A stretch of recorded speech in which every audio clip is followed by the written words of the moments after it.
Hey everyone, I am very excited today. I know I haven't done a video for a little while, but I just could not pass up this opportunity. The other morning I found on my podcast that my good friend Tim Hughes, who I actually met, we met 2 years ago, I reckon it was. In London, yes. Yeah.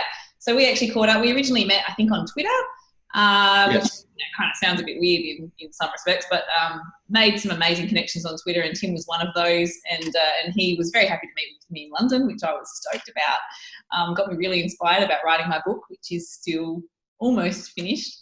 But Tim is a world-leading pioneer when it comes to social selling, and Tim's also, he's won a whole heap of awards. You can tell us about the awards in a minute, Tim, and also featured at many conferences when it comes to, you know, the digital marketing arena. So for me, a bit of a hero in the digital marketing space, and always watching what you're doing, Tim. So today, truly honoured to be on here with you. And thank you, Shani. It's a pleasure. It's 9:20 in the morning here, and I don't know what time it is. It's in the evening there for you. It's almost 6. It's almost dinner time here. So yeah. Amazing, the wonders of technology. Absolutely. All right, so we're going to jump straight in. So Tim, you know, I probably never ever heard the term social selling until I met you. Obviously, you know, I've worked in the digital space for a while. So tell us a bit about, because I know you've even written a book about this just recently. Have you got? Amazingly, I have one right next to me. Got it. Isn't that amazing? I come on a podcast and a book appears right by me. Social Selling Techniques to Influence Buyers and Changemakers. It's on Amazon worldwide. There you go. Plug over. Excellent plug. Well done. So tell us, Tim, what actually is social selling? So what social selling is, the so my background is in sales. Yep. And the way and social selling is the response that businesses need to make to the changes in the way that people buy. Okay. So if you go back, you know, when I was in sales 25 years ago, the only way that you could buy something was that you rang a company up and you said, can you send me a brochure? You know, the internet didn't exist, social media didn't exist. I know it kind of sounds strange. Even email didn't exist in those days. Yeah. So the only interaction was you had to work through a salesperson. Now, as a buyer, you know, you can be sitting in Hugo's in Manly on a Saturday afternoon drinking cocktails, and you suddenly go, do you know what? We need a new accounting system. I wonder what there is, and actually use your mobile and go out and search. And most people don't get up in the morning and say, do you know, the first thing I need to do is talk to some manipulative salesperson. So what we do is we do it in salesperson avoidance mode. Yeah. So people are probably searching for your products and services, but you don't even know it because they're out there searching on things. Yeah. And we can do that, you know, at home, or we can do that, you know, anywhere. And so what social selling is a way as businesses and salespeople that we can be there, that when people search, they find us. Yeah, brilliant. Now, that's not about selling. Again, it's the big thing that we always have to hold back, and it's a problem for me as well, is that this isn't about selling. Social selling is the wrong term for it, really. It's not about selling on social. The people that come to you and say, and connect you on LinkedIn or something and say, hey, buy my product, that's actually spamming, or actually like a cold call on social. Yeah. What you're doing is, if you think about the way that we buy, we buy from people that we trust. Yeah. We buy from people that we have a relationship with. Mm-hmm. We buy from, and what we're doing is that we're looking for an expert.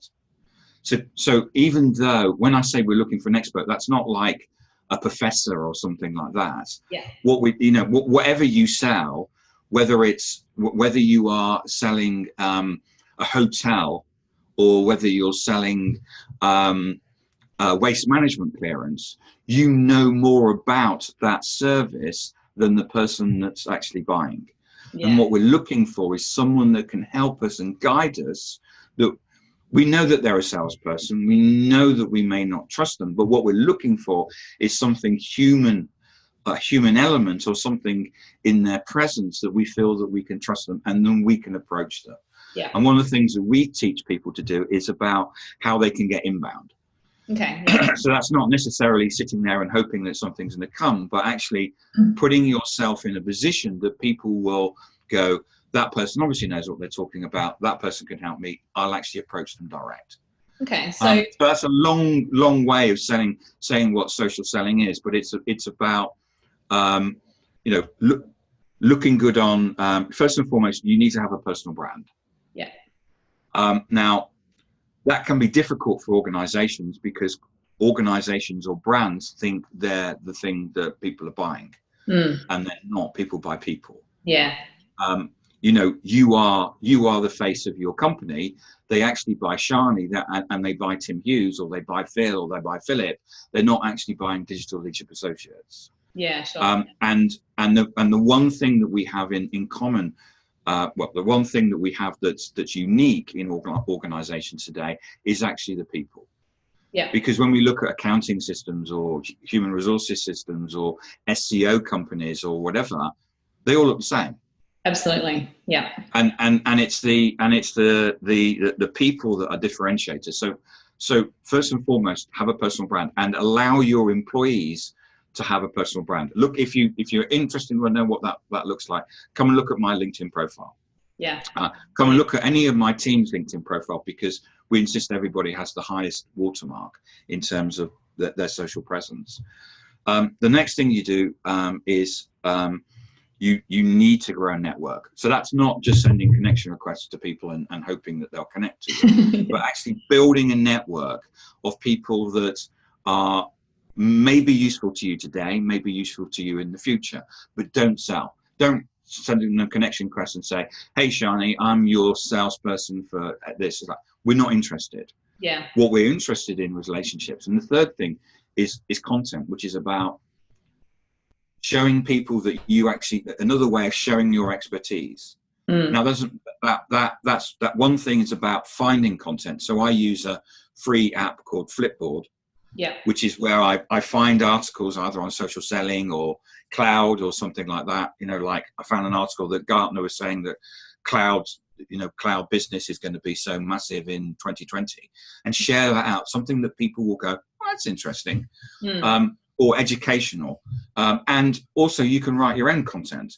You don't have to write all your own content, but you can use something like Flipboard as a way of finding content. You know, if you're a hotel, maybe you're sharing information on the tourism industry, how the tourism industry is growing or it's shrinking, or how it's changing. It's about being interesting and educational. Yeah, absolutely.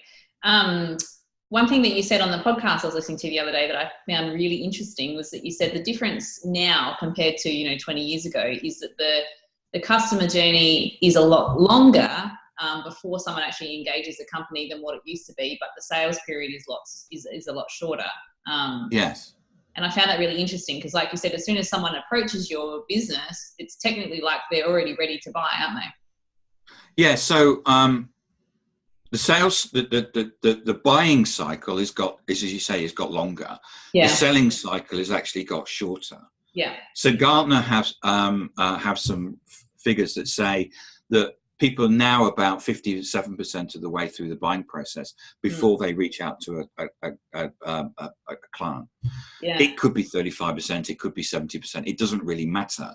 The fact of the matter is we know that from our own experience that we go online and we're searching for stuff, whatever we're going to buy, whether it's a new car, whether it's going to be a new website or whatever, and we do our own research and we educate ourselves.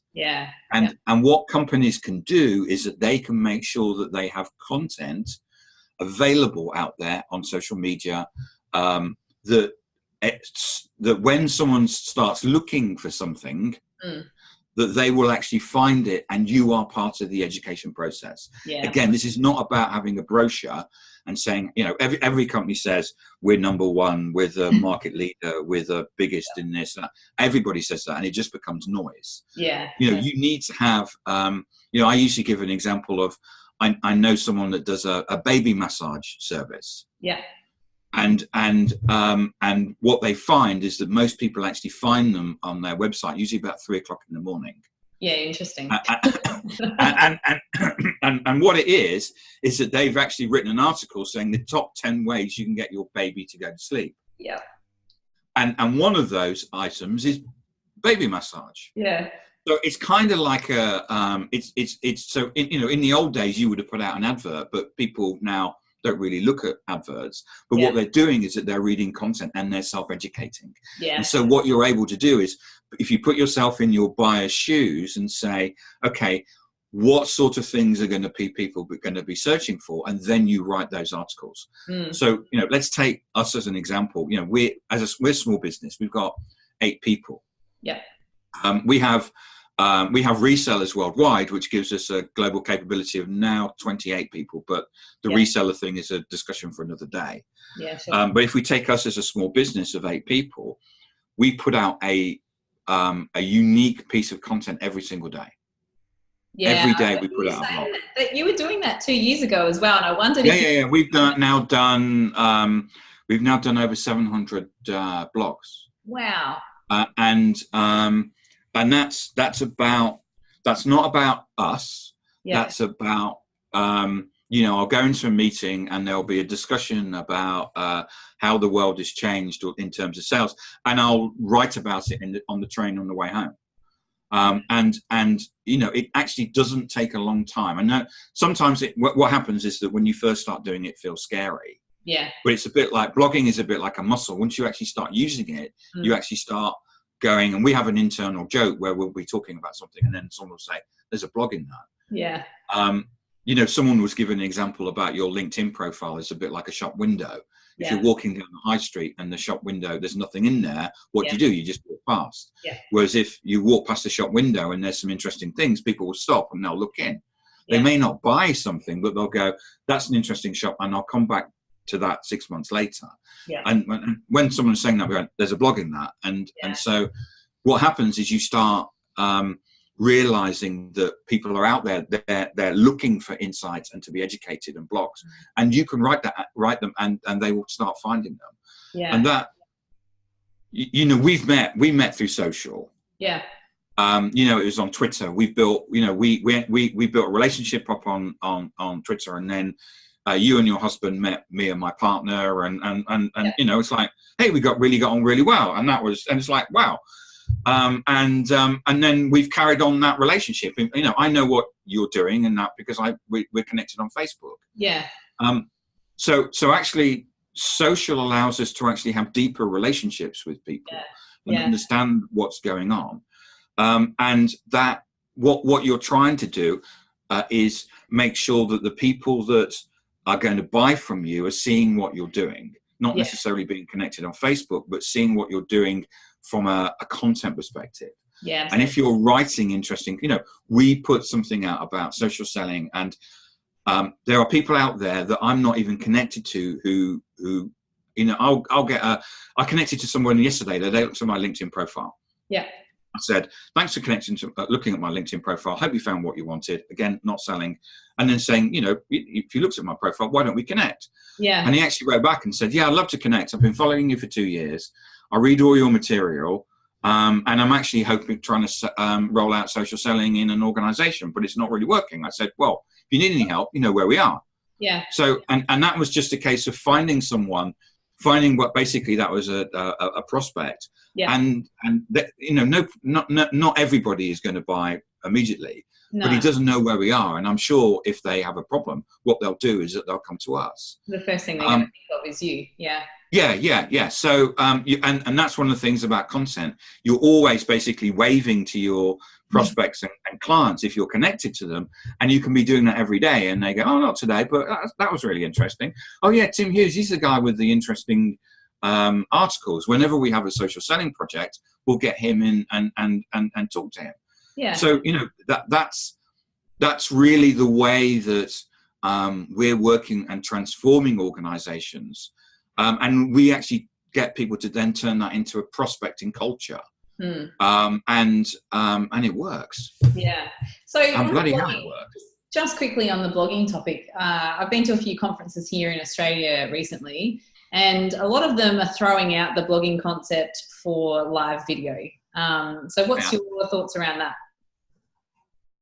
because I love blogging and I've always been into blogging. And then I went to this conference recently. I was like, no, maybe I'm wasting my time and I should just be doing videos all the time. So I think there's different types of people will consume different types of content. Yeah. So you will get people that will consume content like this. Mm-hmm. You will get people that won't read. Yeah. And so as an organization, you need to find a mix of different types of content to put out. Yeah. Good. I have a sales guy who works for me who does every Friday. He does what's called Ask Alex. He's done it every day, every Friday for 18 months, even when he's been on holiday. And that is 1 minute, 30 seconds of his view of the week. Yeah. He's had a meeting and someone said this. And he's picked up a massive following just from that bite-sized piece of video.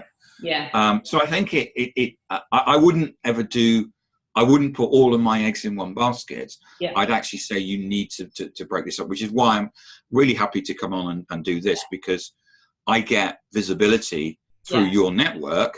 Yeah. By sitting here and talking to you, which are probably people I'm not talking to already. Yeah. So for me, content is a sales thing.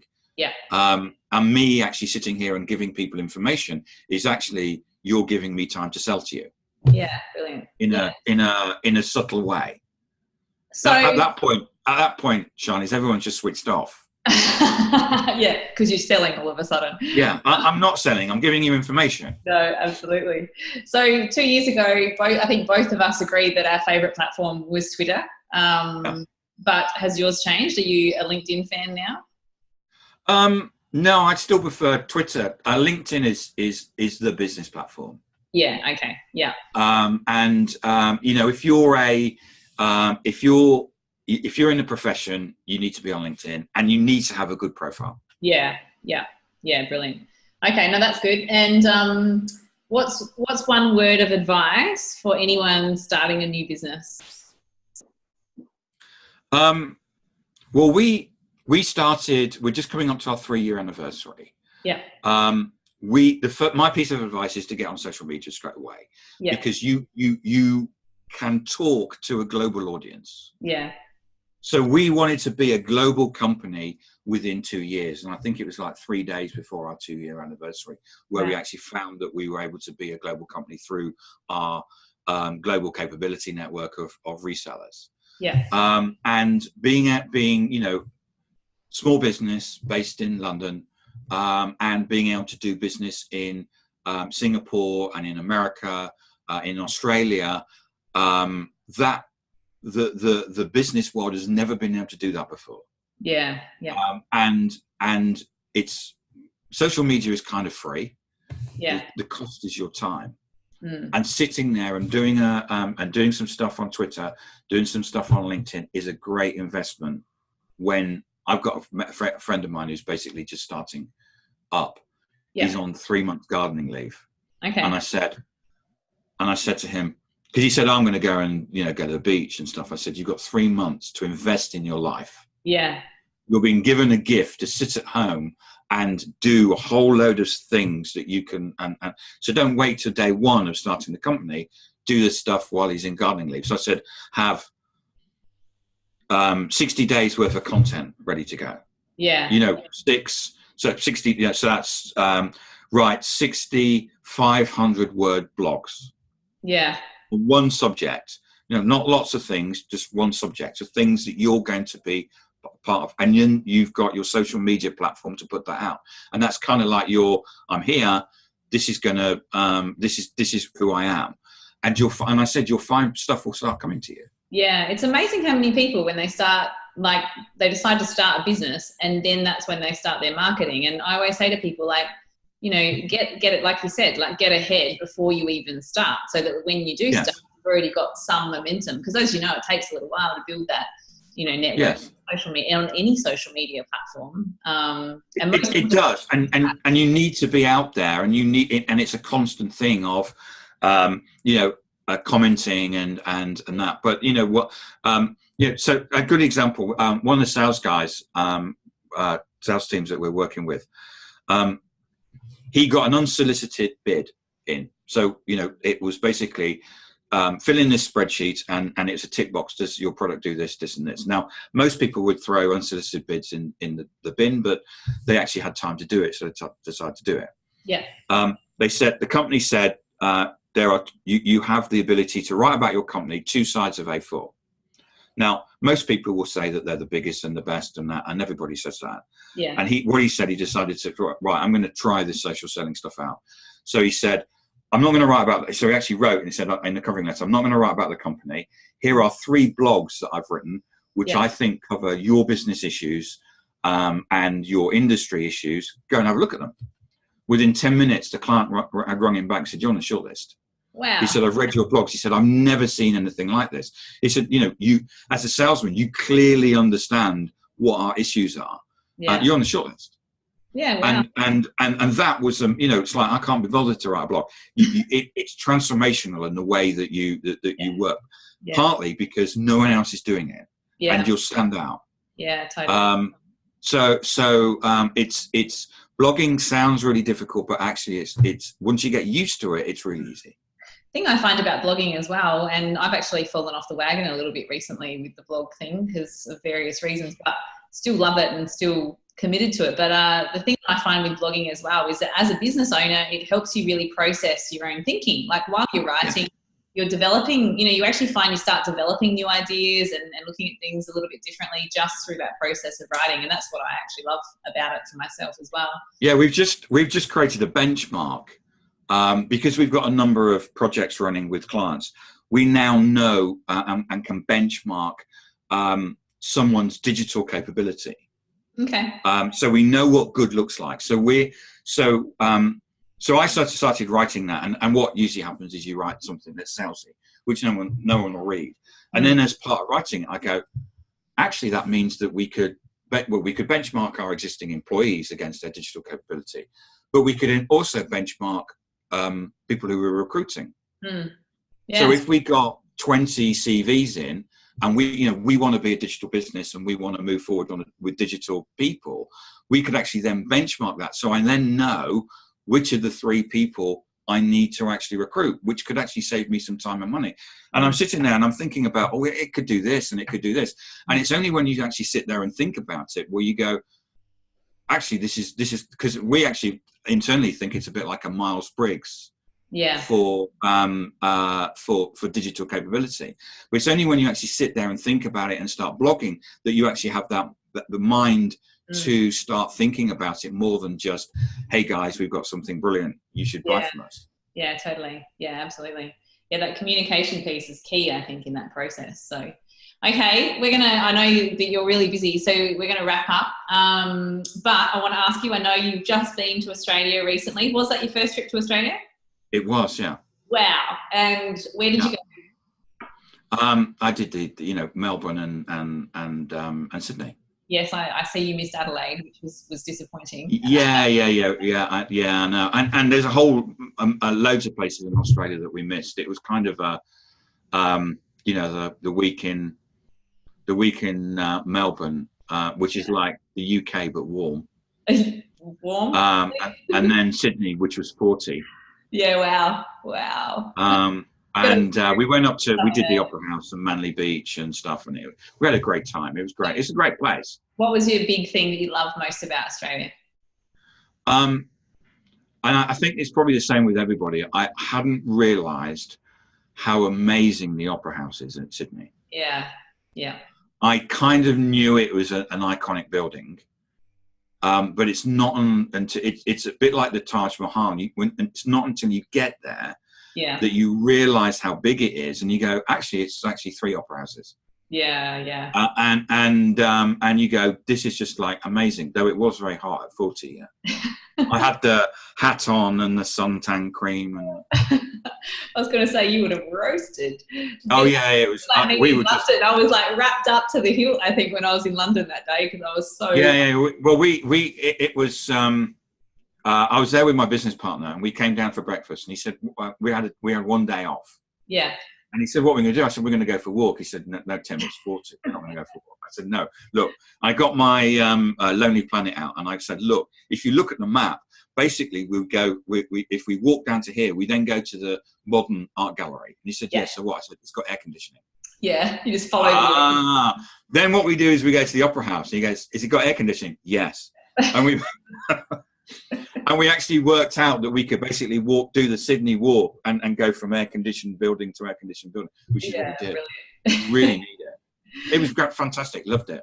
Yeah. Well, you're welcome to come back anytime. We'll have you back. Thank you. No worries at all. And is there anything else you want to share? Well, I am actually going to share. I've actually got a new book out. Brilliant. Yeah. It's called Smarketing: How to Achieve Competitive Advantage Through Blended Sales and Marketing. Nice. It's about how to merge sales and marketing departments for basically sales and marketing of the future. Yeah, brilliant. And that's available on Amazon as well?